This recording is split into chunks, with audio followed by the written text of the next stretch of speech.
Alors, je vais vous livrer un de mes plus grands secrets dans la technique de vente lorsqu'on veut vendre des soins, des cures minceurs, mais c'est adaptable à n'importe quel type de produit à vendre. En fait, on va adapter, dans mes formations, je peux vous expliquer que l'on doit adapter son discours au profil psychologique de la personne que l'on a face à nous.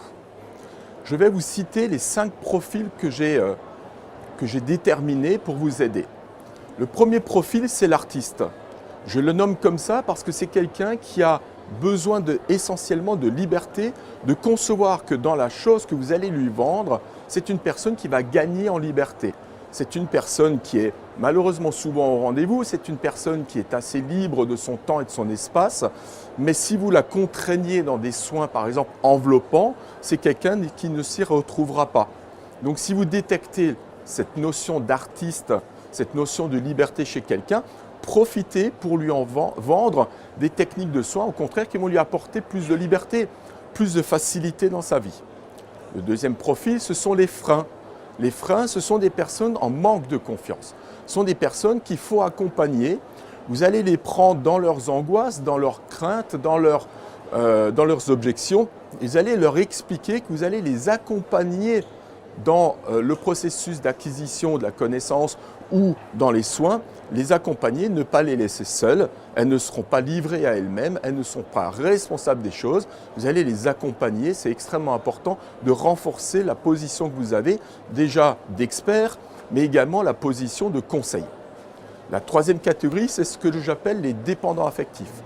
Ce sont des personnes qui ont des sensibilités extrêmes, des personnes qui sont très volubiles. Elles vont malheureusement souvent critiquer les uns, critiquer les autres. Elles ne sont pas en confiance avec elles-mêmes et elles aiment qu'on s'occupe d'elles.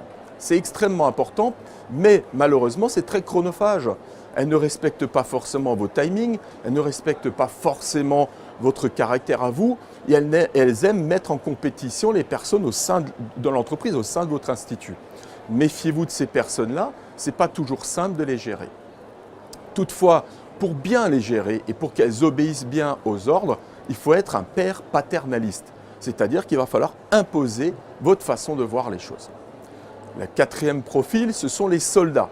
Alors les soldats, ce sont des personnes qui se présentent à vous et qui ont déjà vu sur Internet, vu votre page Facebook, comparé avec les concurrents, et elles savent exactement ce qu'elles veulent.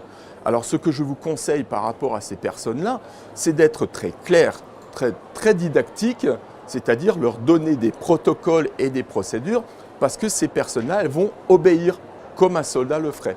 Attention, un soldat est armé. Si vous lui mentez, il va se retourner contre vous et il aura les armes pour le faire. Donc méfiance à ce niveau-là, on doit être authentique lorsqu'on fait de l'amincissement, de la minceur ou de l'anti-âge. Et le dernier profil, ce sont les chefs manipulateurs.